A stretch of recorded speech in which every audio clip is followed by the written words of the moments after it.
All right. Well, good evening, everyone, and welcome to the first episode of the Jazziz Happy Hour. Now, for those of you who have been following along since April for the Jazziz Brunch, welcome back. We are, of course, glad to see you. And for those of you just joining us now for this premiere of the Jazziz Happy Hour, thank you very much for being here. I am your host, Brian Zimmerman, digital content editor of Jazziz Magazine. And now, if you remember correctly, for the Jazziz Brunch, I would always have a cup of freshly brewed coffee by my side. This being the Jazziz Happy Hour, I've switched to whiskey. And I hope you certainly have poured yourself a cool one and are ready to settle in for some great conversation. This is an old-fashioned, in case you were wondering. And while we're at it, I raise my glass to Little Richard, the original wild man of rock and roll. This one's to you. Very excited for today's episode, the first of the Jazziz Happy Hour. We are going to be joined by pianist Chris Illingworth and bassist Nick Blacka, two-thirds of the jazz trio GoGo Penguin. This group has been called the Radiohead of jazz for the way they combine jazz with experimental rock, electronic dance music, ambient music, and the minimalist classical music of, say, Steve Reich or Philip Glass. They are attracting a new generation of jazz fans who may have grown up with EDM icons like Aphex Twin or Square Pusher. In fact, their 2014 album V 2.0 was nominated for a Mercury Prize. That is England's version of the Grammy Awards. They have since released two albums on Blue Note Records, and on June 5th, they will be releasing their third for the label, a self-titled album that you can actually start streaming right now. They've released some singles on Spotify or Apple Music or wherever you do your streaming, and it's really, really good. Take my word for it. We are going to be getting into that conversation in a minute, but first, let me share some cool stuff with you. I want to thank some sponsors. Thank you to Concord Records. They have a new album out right now called Ella 100 Live at the Apollo. It is available for streaming and purchase. It's live recording from 2016 featuring some superb performances from the likes of Andra Day, Lettucey, Liz Wright, Cassandra Wilson, Monica Mancini, and not to mention the absolutely swinging Count Basie Jazz Orchestra led by Scotty Barnhart. It was hosted by Grammy Award vocalist Patty Austin and Tony Award nominated actor David Allen Greer. And like I said, it is available right now. Pick up a copy for yourself or learn more at concord.com. Thanks also to Blue Sound. Blue Sound is an award-winning wireless high-res sound system that lets you play music in any and every room of your house. Choose music from your favorite streaming service or from a music library connected to your home network. Control where, at what volume, and when the music plays via their free Blue OS app for your smartphone, tablet, or desktop computer. And that's it. Getting the kind of crisp and detailed sound that only an audiophile grade system can deliver has never been easier. That is how you live hi-fi. You can learn more at bluesound.com or by checking out our website, jazziz.com, and looking through our Blue Sound Buyer's Guide. May I remind you, happy hour listeners, that we encourage you to drop us a line on Facebook or YouTube or wherever you may be watching. Feel free to ask me a question or Chris or Nick. We will get to those questions on air. But anyhow, without further ado, let's go ahead and welcome our guest for today's happy hour, Chris Illingworth and Nick Blacka of GoGo Penguin. Hi, how you doing? Hi there. Hey, how you guys doing? Yeah, I know that question well. is relative these days. I mean, but how have you been hanging in? How you been coping with what's going on? You're joining us, we should mention, from Manchester, England. So the scenario is a little different over there. But how you've been coping with this lockdown? Playing a lot of music, listening to a lot of music? Chris? Definitely listening to a lot of music and playing bits now and again. It's interesting, like having the time to be able to kind of do things I haven't done for a while. Like I've been, playing some classical piano again, which is something I haven't done for quite a long time. And just keeping busy with as many things as I can. It's strange times for everyone, so just gotta make the most of it, I guess, in whatever way we can. Right on, Nick. We see the basses in the background, man. You've been shedding, or it's been nice to get. Once you're out on the road doing a lot of touring, you don't really get as much opportunity to practice. It's just getting to the venue, then sound checking. So it's been nice to go back and work on some things that always need the work. And there's the bass guitars, but playing a lot of upright, trying to do more classical stuff, and play cool. playlists and stuff. I mean, the music of GoGo Penguin is just such an amalgam of sounds. You know, you mentioned that you both have classical backgrounds, and you can absolutely hear that. We mentioned up front kind of the minimalist neoclassical stuff of Steve Reich, Philip Glass. But so often when people describe GoGo Penguin, they can't help but, you know, talk about the EDM influence, the electronic dance music influence, you know, the techno influence, the music that was really popular, you know, and innovative in the UK, you know, during the 90s and the 2000s, when I think we're all around the same age, when we were all kind of in those formative music years. I'm curious as to both of your musical diets growing up. You know, was that music just part of the soundtrack of your lives? Nick, we can start with you. Yeah, it was really. I mean, I got into playing sort of guitar, indie bands kind of music when I first started, but then quickly got into checking out a lot of music that sampled jazz. So like hip hop and a lot of funk and stuff like that. Well, more the hip hop that sampled jazz, but, you know, taking its roots from jazz. And then at the time, there was just loads of things going on, like you said, where the upright bass was in lots of crossover dance music kind of stuff. And there was like Ronnie Size and Represent with the upright bass, and Lamb. And my old teacher, John Thorne, was a bass player in Lamb. So when I was 18, he was a big inspiration. And bands like Four Hero, and when the whole trip hop thing happened, Portishead. And yeah, I think it was a big influence on all of us. Yeah, it was, you know, especially in the UK, that acoustic jazz sound became such a part of the hip hop landscape in grime, you know, in breakbeat. It's definitely to a certain extent here. You know, you think of groups like Gang Starr or something like that, A Tribe Called Quest, but it really kind of took off in the UK. What about you, Chris? What was spinning out throughout your house or your childhood? Yes, you know, in a similar way to Nick. I mean, you know, we've got some overlaps, but we've got our kind of individual things as well. And it was a bit of a strange one for me because, you know, I was learning classical piano, but at the same time, I had a really kind of weird mixture of different influences from different people. So, you know, I was brought up listening to Led Zeppelin, Deep Purple, a lot of that kind of rock because of the music that my mom listened to. You know, she'd have that on in the house when I was growing up as a kid. And then pretty soon after that, you know, through friends and weirdly through a few teachers at school, I found out about people like Esbjörn Svensson Trio, and then got into a lot of dance music, Underworld and Massive Attack, and it was, and then a lot of industrial stuff, you know, Nine Inch Nails and you know, some of the kind of heavier rock side of things as well. So there was a bit of a combination of all those things, but I guess the, you know, the unifying thing was that it made me want to be in a band. That was the main thing. So, you know, being a classical musician, playing a lot of the time on my own, but, you know, maybe working with other people, it was just a case of trying to find a way of playing the piano, but in a band. So that was like, that's always been the challenge. And jazz, you know, that was kind of the way into that. That was something that kind of led me into it. So as much as the music we play isn't particularly heavily jazz oriented, it has it as an influence among many influences. It was jazz that introduced the idea that, you know, you can be in a band and you can play with any kind of different combination of musicians and be able to bring the piano to that.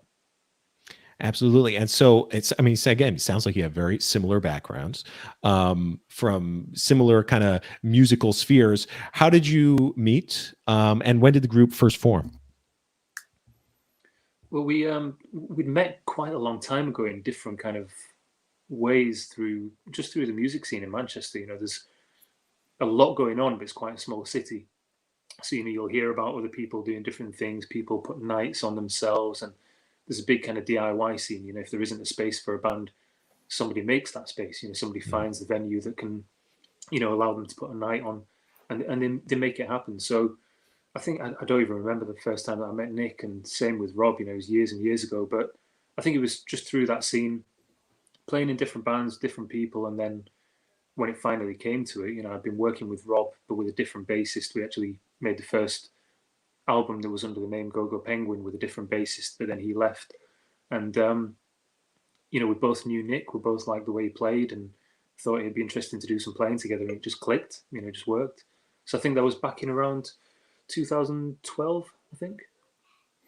Is that about right? Yeah, 2013? I think right at the end of 2012, you kind of asked me to join, and then we started working in 2013.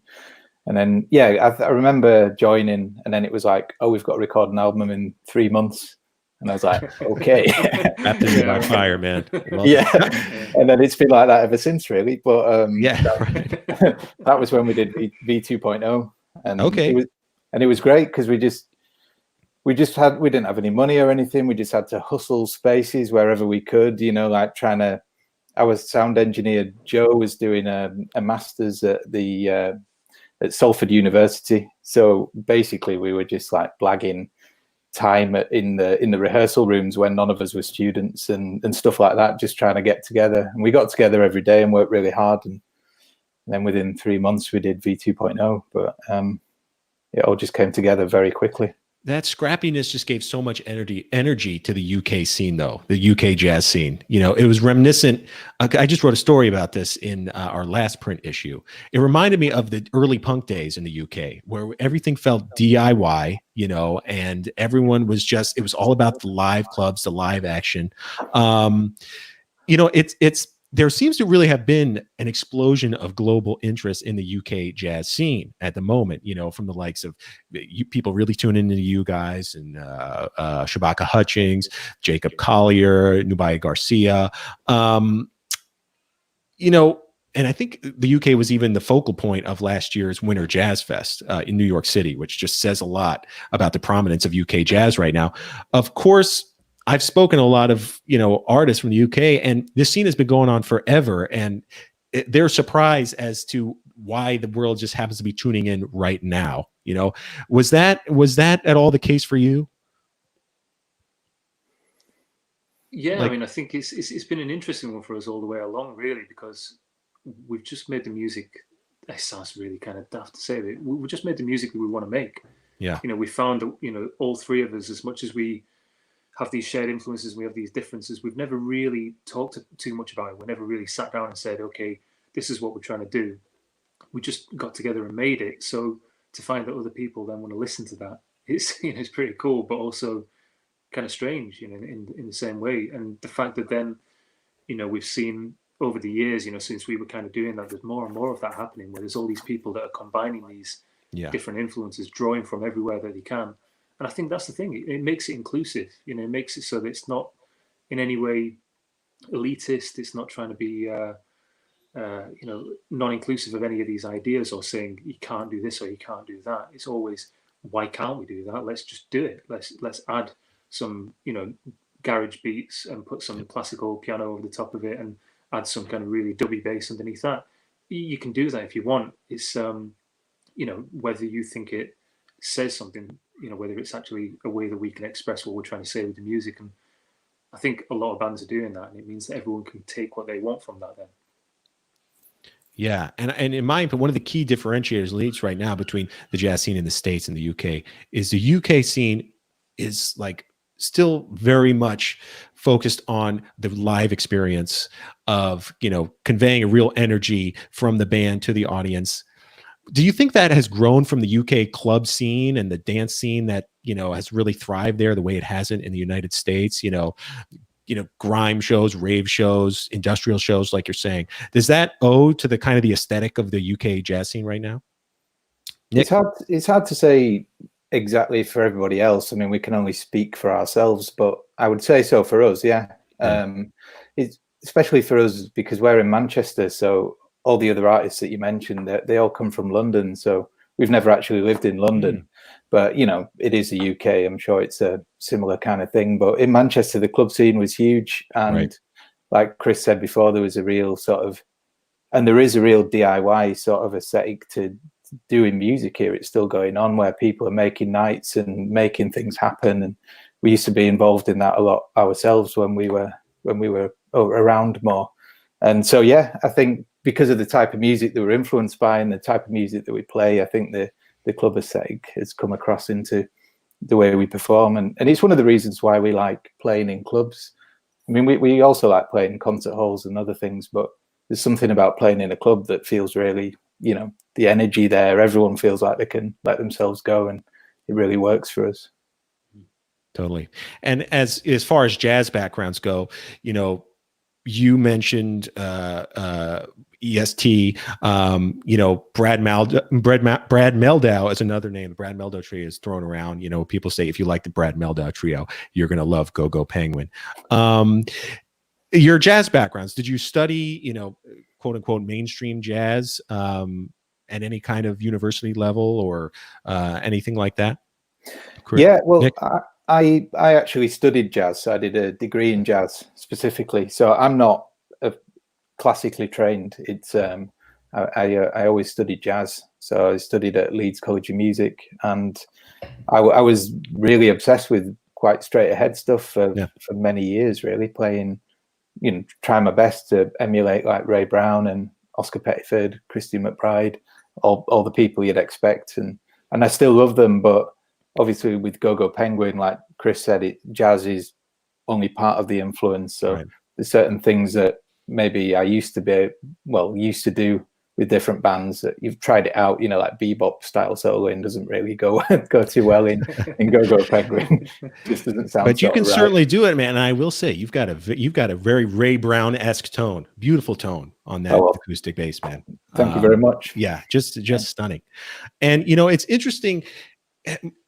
As I was doing research for this interview, I came across this term, and perhaps you have too, IDM, for, I guess it's intellectual dance music as opposed to electronic dance music. That term just struck me, and using that to describe, music from like Aphex Twin or, Square Pusher or Massive Attack, stuff like that.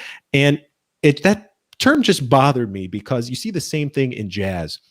If there's music that you can dance to or that makes you feel good or is that uplifting, people automatically describe it as, anti-intellectual, not serious jazz. And I'm wondering if you have come across that term because you're in that circle, IDM, intellectual dance music, and what you think of it. Have you either one of you heard that? Yeah. Absolutely. Yeah. I mean, that was like the first person I heard about who was referred to as IDM was definitely Aphex, and there's people in there like Square Pusher and stuff, but I don't know. I think it's that difficulty. We've been, we talked with a lot of people about this idea of labels, and they're so difficult. I mean, we've had our music called all sorts, and I think there's one acoustic electronica. We've heard people call it that. It's like, when you really think about it, it doesn't quite mean anything, does it? It's like this kind of weird combination of ideas, acoustic and electronica. Right. It's a bit of a conflict, but I think it's that thing of labels are just labels. They're just some words to kind of, it doesn't really describe anything. And, you could argue, Aphex is pretty intelligent, it's cleverly made, but so is a lot of other music. You can get some of the simplest music. Yep. There's, Arvo Pärt, people like that, where it's like, I can think of a piece of his where it's literally two notes, one at a time in the right hand, one in the left hand, and that's it for the entire piece, just moving around like that. And it's incredibly clever the way it's put together, incredibly simple, the exact opposite of some of the density of some of the Aphex stuff, but it doesn't make it any less beautiful to listen to, or amazing or fun or exciting or dark or any of these things. I think these labels don't really ever do justice to the music that they describe, really. Well said. Can I ask about the name GoGo Penguin? Where did that come from? You guys are awesome at names, album names, Humdrum Star, Man-Made Object, song names, The Raven. That came from a dream, yes? Yeah, it did. Yeah. It was a dream about me playing chess against the Raven.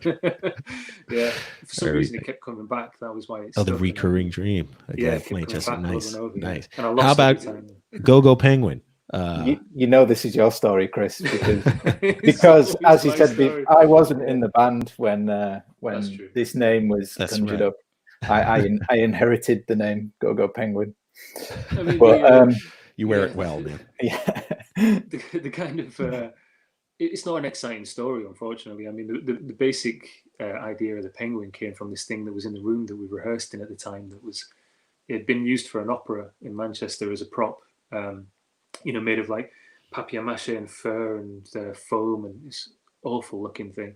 But the main reason behind it was we had that kind of jazz influence. We were a jazz trio in a sense, piano, bass, drums. But we were very aware that we were doing something that wasn't straight ahead or traditional jazz or even part of that kind of contemporary jazz scene in the same way that a lot of the kind of European and Scandinavian stuff was. So we wanted something that didn't isolate the other people in the band and make it about one person. So we didn't want it to be the Chris Illingworth trio or the Rob Turner trio or whatever. We didn't want to kind of name it after one of the people in the band. So we just tried to go for something completely different. And that idea came from somewhere. And it's like all band names. They're all a bit weird when you think about it, I think.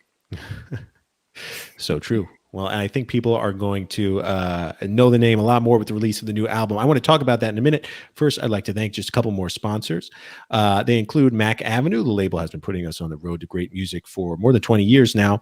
You can start spinning some of Mac Avenue stuff right now. I suggest Jimmy Green's new album, While Looking Up. It's phenomenal. Jimmy Green is a very, very talented tenor sax player, and this is his latest. Or maybe check out the new Tower of Power record. It is called Step Up. Both are available now. To order them, check out macavenue.com. Thanks also to Smoke Sessions Records, a great label based out of Manhattan, where they also run a very fine jazz club. Their latest is The Intangible In Between. It's a new album from pianist Orrin Evans and the Captain Black Big Band. Orrin Evans, as I mentioned, is a pianist. He is also the newest member of the Bad Plus. This is his signature big band, so his writing for it is a little different, and he's a great composer for big band. To hear a little bit for yourself or to pick up a copy, check out smokesessionsrecords.com. All right, guys, welcome back. Let's talk albums. Signed to Blue Note. That's huge. How was that connection made? What was that like when you were signed to arguably one of the most iconic labels in all of jazz? It was pretty mind-blowing, really. Yeah. We were signed to a label in Manchester, an independent label called Gondwana Records, and we just made V2.0, and it really started just taking off a little bit. And we did a gig at a festival in Hamburg called Uber Jazz, and we just kind of our manager got wind of it a couple of days before and said, I think some guys from Blue Note might be coming down just to check you out. But we, it didn't say, with a view to signing or anything like that. We're just like, all right, cool. Maybe it's I don't know. Maybe some kind of publishing thing. Who knows? But anyway, after the gig, we met Don Was, the head of Blue Note, and Nicholas Flug, who's the head in Blue Note in Europe, who we're signed to. And then there was an offer on the table about a week afterwards. And it was like, wow. Yeah. It was pretty mind blowing. And it still took me about 3 months for it to sink in, really. I was such a huge fan, and I still am, obviously, of Blue Note Records and the label. And, I've got books with the artwork, and I went through a phase of buying loads of, the old classics on vinyl. So it was, kind of pinch yourself moment when it came up. Sure. And was there any at any moment of time you're like, oh wow, we're gonna have to maybe do some like Horace Trio type stuff or some really, or was Don Was like, hey, this is a canvas for you. You do your thing, whatever you want. Exactly that. Yeah. They're actually, because of what you think of Blue Note and their legacy, you'd think, they might be trying to rein us in, but they're like, no, go further. We're happy with you to be more experimental and push into whatever you want, really. So they've been brilliant, for us in that respect. It's a great addition for Blue Note as they try to kind of expand their soundscape, draw new audiences, which I'm curious for you, like for a typical GoGo Penguin show, or album release show or something like that. Who constitutes the bulk of the audience? Is it younger fans coming to jazz from like a Skrillex Diplo side and they're interested in dipping their toes into new music, or is it older jazz heads who are, interested in checking out what's going on now? Brian Eno fans. I mean, a little bit of everybody. What's a GoGo Penguin show like audience wise? It's always a mixture every time. Yeah. I mean, we pretty much, wherever possible, we make sure we can get out after the gig, and be around to kind of meet people and say hello. And, we always think that's quite important. We think it's nice to be able to kind of meet those people, because without them, we don't have a job. It's because of these people that want to come and listen to our music that we can keep doing what we love doing. So, when we get to meet those people, it's always amazing to see that there's, families bringing little kids, right up to, the older generation that have maybe come through to us from jazz. There's, people our age and kind of, in the 20s and teenagers, that may be coming more from rock or dance music and things like that. So it's great. It means that we, like Nick kind of briefly mentioned before, we get to play clubs, but then we get to play concert halls, we get to play festivals, we get to play. I mean, we've done some crazy gigs. You know, one up in Switzerland, up on the top of a mountain where they helicoptered a piano in, and all sorts of crazy stuff. You know, festivals where we're on a beach, and then the next day we're in a little basement club or a jazz club or a concert hall. It's great. You know, it keeps it really exciting for us and it makes it different for the audience as well. You know, the atmosphere is always different, and I think that's just a beautiful thing that we get to experience that, really. And you guys played Bonnaroo, didn't you? Yeah. Yeah, was that? Yeah. Was that your largest audience? And what was the vibe of that performance? We've done a few in America, haven't we? Yeah. We did Coachella and South by. South by Southwest, and then Austin City Limits was the last one, and they've all been great. Really enjoyed them. For Bonner, carry on. Oh no, go ahead. I was gonna the Bonnaroo vibe. You know, that festival culture has become a thing now in the United States. And at first, I think people were kind of skeptical of it. You know, just young people out there getting wasted listening to music. But I think it's proven the opposite, that young people are really interested in expanding their musical horizons. You know, and I think it says a lot that GoGo Penguin can play a festival like Bonnaroo here in the States. You know, so again, I think it's great that you are on Blue Note now. People have a Blue Note sound stuck in their head, and therefore a Blue Note audience stuck in their head.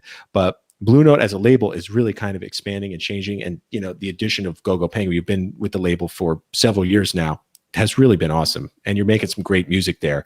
You know, I think for people coming to this music from a distinctly straight ahead background, or even from like a creative music, you know, avant-garde background, people are a little skeptical of things like EDM or techno, because jazz, you know, they think thrives on constant change and spontaneity and improvisation and everything, you know, real-time communication, whereas EDM has this rep for repetition.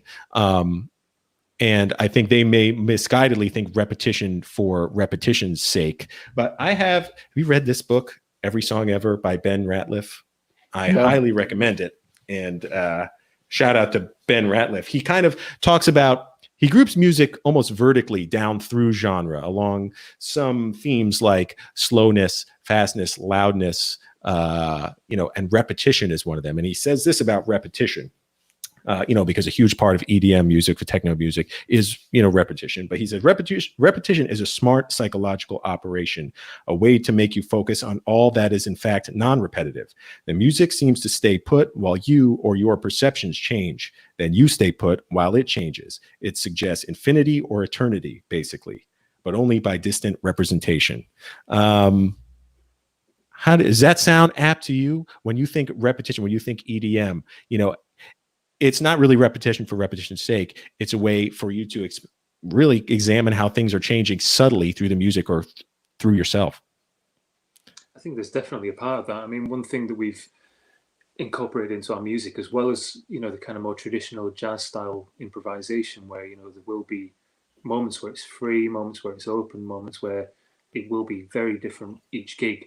There are moments where it's far more subtle, and you know, you can see that in some electronic music, but then you can also see it right back into classical music. You know, it's the way that you can take, you know, 10 different performances of the same piece of music by 10 different musicians, and every single one will be different. Every single one can say something different and connect to people in a different way, and yet they're playing the same notes. You know, they're not changing anything drastically in that sense, but what they do bring is their individuality and bringing their character and bringing a particular moment into the music. And that's what we find that we can do with ours. You know, it's those moments when, you know, something could be quite repetitive, but then these subtle pushes and pulls and, you know, really complex interaction between the three of us, that it's not done through signals or through keeping an eye on each other. It's something that's feels almost telepathic. You know, it's still there, but it's just in a different way. And, you know, I think for us, the important thing is we have an idea of what we're trying to say and what we're trying to express. We do what's necessary. Yeah. If something's not essential, why bother playing it? You know, there shouldn't be change just for the sake of it, to make it feel like you're doing something. You know, sometimes just staying in one place and then kind of finding your way through that can be far more interesting, I think. Totally. Yeah. Nick, have you heard of athletes talk about it a lot. The zone, where you're just channeled in. Do you find that the music that you're playing and creating in GoGo Penguin is conducive to achieving that state, that flow state, that zone state? I think that's definitely the intention. Yeah. And we get people coming up after the gig saying, "Oh, when you played that tune, it was like transcendent. I kind of went off somewhere." And I think that is kind of the idea. It's not just repetition for lack of ideas. It is to try and, a lot of music that's really inspiring to me is like there's maybe just a simple loop that plays over and over, but it does sort of has a meditative kind of quality and takes you off somewhere. So that's.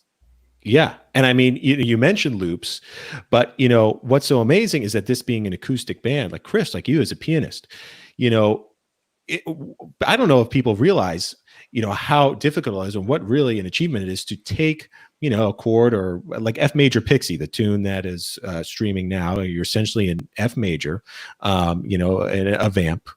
And it's your role to kind of set this sound, this harmony in motion.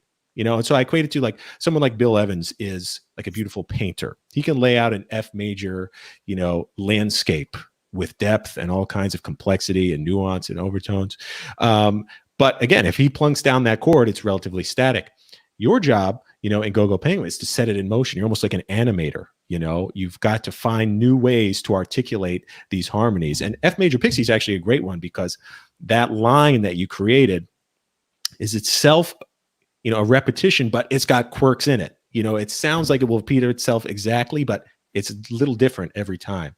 How much of composing for GoGo Penguin is you just running through ostinatos, finding patterns that you like, versus how much of it is, growing out of a chord progression that you may like?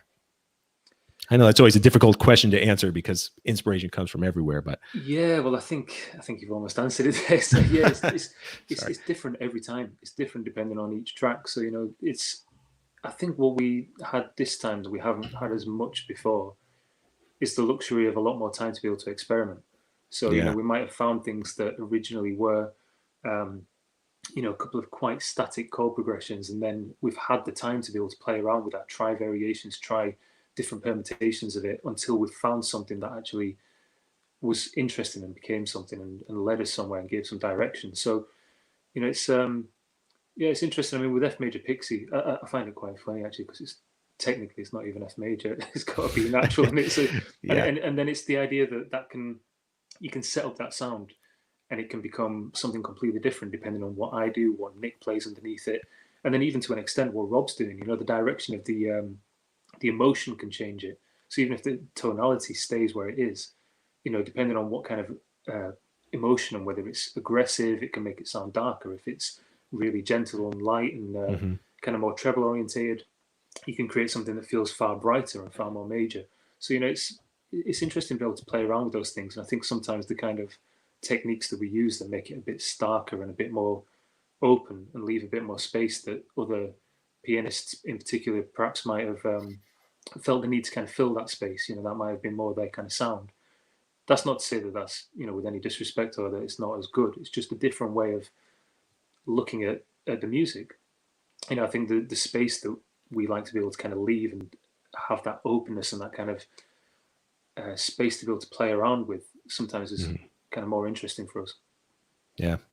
And Chris, you mentioned the band is kind of a leaderless band, and you can, not only is that true, formally, like, there is no leader, you are GoGo Penguin collectively, but musically, the voices are all very much on equal footing. There is no leaders, and yet you are all leaders. And Nick, for you as a bassist, man, first of all, the muscles in your hands, you must just be to play those kind of bass lines for the duration that you play them. My God, man, you must be able to squeeze coal into diamonds.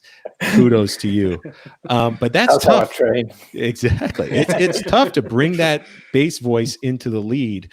And again, I think your amazing tone has something to do with it. But I'm curious for the songs, that you compose.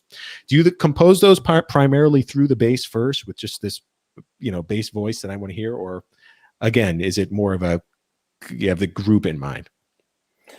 Well, I think a lot of the time it's bringing my part to what's already there. Okay. And yeah, from when I do compose things, obviously it first and foremost comes from the bass. Yeah. But we're always doing really strange things, like all of us, like employing quite weird techniques on different tunes and trying to think more like electronica sometimes. So we like, there was a track on Man-Made Object called Samara, which was just a crazy bass line with all these dampening techniques, but it had to be really sort of lined up and things like that. It just takes loads of work, really, and you don't even know when you're in the rehearsal room if you're going to be able to pull it off. Like, sometimes we try ideas and think, can we play like this? Can we actually play like a machine or a synthesizer? And sometimes, like on F Major Pixie, actually, Chris had a thing. I don't think he actually did it in the end, but he was practicing playing like a delayed effect with his right hand, so it sounded like he was going through a delay pedal, and things like, wow, it actually sounds pretty good, and it's also really difficult to do. So there's a lot of that kind of experimentation going on. But yeah, I mean, I'm definitely not the greatest pianist, so any ideas I have come primarily from the bass. That is one of the coolest things about the group, though, is the way that you achieve, for lack of a better term, these electronic sounds a lot of the times through acoustic means. I know, Chris, you play a lot of prepared piano, ditto for Rob on drums. But is there any kind of processing that you add, for say a studio album to achieve certain sound? Or are you really trying to keep it strictly acoustic? No, we do use effects, and it's something that, over the last couple of albums we've been experimenting more with, but it's always with the intention of, firstly, we want to be able to do it live. We're not going to do anything really that we can't replicate in some way that gets the same emotion. So the whole reason for using the effect in the first place will be because it creates a certain feeling, or it creates a certain space or a certain atmosphere. So if we can't recreate that live, then there's no point in doing it, I don't think. And then secondly, we're adding these things as an extension of the instrument. So in the same way that when we try these techniques, like Nick's saying, there's things that I've been doing where I'm trying to kind of play 3 or 4 lines at the same time, and maybe that's to emulate kind of contrapuntal synth patterns or arpeggiators that are then embellished with melodies, or that there's some bass that I'm interacting with Nick underneath. All of that has to be possible live, and the reason for doing it is that it's just creating that idea or that sound or that emotion. So yeah, it's always something that we keep in mind. We're never just adding it just for the sake of it, and we're never adding it just because it's something that will work on the album. So there are things that we've done on the album, though. I mean, that's not to say we do experiment further when we're able to. Brendan and Joe. So Joe's our sound engineer who travels with us, and Brendan's been working with us since V2.0 whenever we've been in the studio. And those guys bring a lot of different ideas. They'll bring a lot of this kind of post-processing kind of thing into the mix. But again, they know what we're like live. They know what we're trying to say with the music. They know what we're trying to achieve. So it is just that extension of the instruments. And that's what they, I think, are really, really good at, is knowing what we're trying to do with the instrument. How can they take that further, and how can they enhance it? When you do have, how often do you have guests? I'm trying to think, back from previous albums, guests that would expand the trio into a quartet or a quintet. It's not that often, is it? It's never. Yeah, it's never. Yeah. I didn't think so. Has it ever happened live? Has it ever happened on the road at a festival? Or no, we're very insular. That's cool. Yeah, that's cool. It's a weird one. We've chatted about it quite often. I was going to ask. Yeah, has it ever come up? Yeah, I mean, it's something that it's not that we wouldn't consider it in the future. I think what we've kept finding is that there are so many things yet that we've yet to do as a band. We keep getting into the studio. Like I said before, we've finally had the luxury of a bit more time to prepare an album, to actually, not be on tour, not be on the road, and actually be at home and have a space of our own where we can work as well. So each time we do that, we just keep finding more and more ideas. And the idea of incorporating somebody else, I mean, it's a difficult one. I can imagine. You're bringing a completely new personality and another character to a band that's already 3 pretty strong personalities that often conflict and disagree with each other. And I think there's enough of that makes it a complex enough process to begin with. Right. So it's not to say that we'd rule it out. I think it'd be a great thing to do at some point, but hopefully, we can keep pushing what we're doing, and there'll be time to do those things in the future. And then how about, I'm going to keep pushing it even farther. Nick, you've got all those electrics on the wall behind you, that you are an acoustic electric band, so to speak. Instrumentation wise, was that ever a consideration to do what you're doing, but on synths and electric bass? We've recorded twice where I play electric bass. One of them was on the EP that we did that came from a film soundtrack that we did it was our own score for a film called Pianist. So there was a track on that where I play the bass guitar, and we recorded something for Blue Note, a Tony Williams tribute, where I did it. But the only reason, I love playing bass guitar, I really love it, and I miss it actually, but we've sort of found just the kind of music that GoGo Penguin makes. And also the instrumentation, there's a reason why it's that classic jazz trio lineup, because there's just something about the sort of sonority of the instruments together, the double bass. Every time I do get the bass guitar out in rehearsals or whatever, I think it's always Rob who's like, "Oh, can you just play the double bass?" and it's like, I'm not, fair enough. It's just got a richer tone for the kind of thing we're doing. And I did talk about maybe doing some synth stuff, but it hasn't happened yet. So maybe on the next album, we don't know yet. Stay tuned. That actually leads into one of our viewers on Facebook, Michael Noble, did ask a question. He said, do you think that the experimentation you're doing during the lockdown, you both mentioned that you're listening to a lot more classical lately, will have an effect on your next recording or even your approach to taking this year's album on the road? Thank you, Michael. Michael also said, hey, GoGo Penguin were my entry point as a fan for the current UK jazz scene.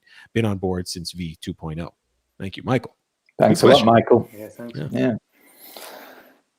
Good question. As you maybe start conceiving of some tunes, is a lot that classical influence kind of seeping in, or not even started to think about that yet? I think that's it. I think at the moment, it's a difficult time for us because we should have been out on the road now. We should have been doing a UK tour followed pretty closely by a US tour, and we've just all of that's been cancelled. It's out of our hands. We're not in a position where we're allowed to kind of travel. We haven't even seen friends and parents and things like that at the moment. So it's pretty crazy times for everyone. So I think the idea of thinking that far ahead for another album is a bit it's a bit early for that. But all the things that we do, I think, will filter into the kind of live performance. We're always trying to find things that we can bring to those gigs and something different that we can do, and we're always trying to learn new ideas. It's never ending. It's one of the great things about music or anything creative. There's no finish line. You never get to a point where you go, right, I've finished the piano now, it's done. It's like it's always it's infinite. There's always something else that you can try. So absolutely, the things that we're listening to and playing right now, I'm sure that will filter its way in. Well, yeah, if I were to record an album right now, you would no doubt hear influences from Frozen 2, the Mickey Mouse Clubhouse, Bubble Guppies. I have a 3-year-old, Chris. You have a 1-year-old. Yep. You can attest. So, yeah, SpongeBob SquarePants. SpongeBob. Yeah, exactly. That's what's been playing through my house. Well, anyways, if people wanted to follow along with what may be going on with the both of you, what's the best place to do that? GoGo's website or? The website's got links for everything. It's got information about the new album and things like that. We're on Facebook as well, and the music's streamable on Spotify. The new singles from the new record, they're all going up on there, as well as I'm pretty sure they're on Deezer. We've just been putting out some playlists. That's something that we've had time to do with some of the listeners. Just programming your own playlist. Yeah. So nice. There's one on Spotify. I think that same playlist has been put into Deezer as well now. And, possibly even Tidal. I'm not sure. I can't remember. Nice. Can you throw out who's on it? In case people want to throw out some names. It's getting quite eclectic, that one, isn't it? Yeah. The 2000 song playlist. Yeah. Well, we add to it every week, but cool. It's getting quite strange. But there's some good stuff on there. Esbjorn's Svensson Trio, for starters. There's one of theirs on various electronica influences. I think I put Boards of Canada on this week. Yeah. Beastie Boys. Yeah. Right on. That can But be yeah, so recently, refreshing from, having Alexa or Spotify program a playlist for you. Get it from the real source, get it from a human being, people. Check out this playlist. And England has a great tradition, of radio and DJ curated sets. And what's the online radio and what is it? Six Music? Is that what you're thinking? Oh, maybe. Oh, here Jeff has gone and pulled up the playlist. Oh no, this is GoGo Penguin. This it might be on Deezer. It's definitely on Spotify. Well, it's called Home Listening. Home Listening. All right, we're all doing a bunch of that. This has been an absolute pleasure talking to you. Thank you for joining me, for sharing a beverage with me. I barely made a dent in that old fashioned, man. I got You got an old fashioned. Very nice. I made an old fashioned. Yeah, I'm stuck at home with nothing but whiskey and bitters, so it's been nothing but old fashioned. Could be worse. Yeah. It could be worse. Exactly. Could be out of booze entirely. Anyway, Chris, Nick, this has really been awesome. Again, the new album is self-titled album, GoGo Penguin, due out June 5th on Blue Note Records. Really appreciate you stopping by and chat with me. This has been really nice. I know it's late over there, so thanks for burning the midnight oil. No problem. It's been a pleasure. Yeah, thanks very much. All right. Thanks. We'll see you later. Thank you. Take care. Have a good night. All right. Well, that'll do it for this episode, this very first episode of the Jazziz Happy Hour. I hope you certainly enjoyed that conversation with Chris and Nick of GoGo Penguin. The album is really, really good. If you're into EDM, if you're into that Brad Meldau trio, Esborn Svensson trio sound, this is right up your alley. I encourage you to go stream the singles that are out right now and buy that album when it comes out. In the meantime, check out GoGo Penguin's playlist. I know I certainly will. A quick programming note for what is coming up on the Happy Hour this week. Let's see. Tomorrow we've got Eric Alexander, a great tenor saxophone player out of New York. We're also going to be speaking with the founders of the Jazz Coalition. This is a great organization that has put together an emergency fund for jazz musicians in the United States during this time. So they're going to be on to talk about their mission and their organization tomorrow as well. Wednesday, we've got Terrence Blanchard on the show talking about a new documentary that he has produced the music for. That documentary is called Up from the Streets. A little later, we're also going to be hearing from Michael Imperioli, the actor. You know him from The Sopranos. He just released a new Sopranos podcast. He's also a huge jazz fan and majorly involved with the Jazz Foundation of America, which has their benefit concert, online benefit concert, this Thursday, the 14th. So he's going to be on Wednesday to talk about that concert and his love for jazz. 14th, we're going to be chatting, May the 14th, that is a Thursday, we're going to be chatting with Ricky Riccardi of the Louis Armstrong House Museum. They have currently put together an online virtual exhibit that walks you through the house, shows you artifacts from the Louis Armstrong archive. So he's going to be on to talk about all things Louis Armstrong. We are going to wrap up the week on May 15th with Kat Edmondson, one of my favorite current singer-songwriters in the jazz pop vein. The following week, we're going to be talking with Ted Poole, a drummer, has a new album out, Jonathan Kreisberg, Mark Stryker, a jazz journalist out of Detroit, who is the expert on all things jazz Detroit, and then Linda Pearl on the 22nd. Fans of The Office know her as Pam's mom, Steve Carell's girlfriend. She's also a phenomenal jazz singer. She'll be on the program on the 22nd. And we're also going to be talking with online editor Matt McCucci about the 10 albums you need to know for May. That'll happen sometime next week, so be on the lookout for that. In the meantime, we are offering currently a special subscription offer for Jazziz Happy Hour viewers, 99 cents for just 3 months of Jazziz digital subscription for just 99 cents per month.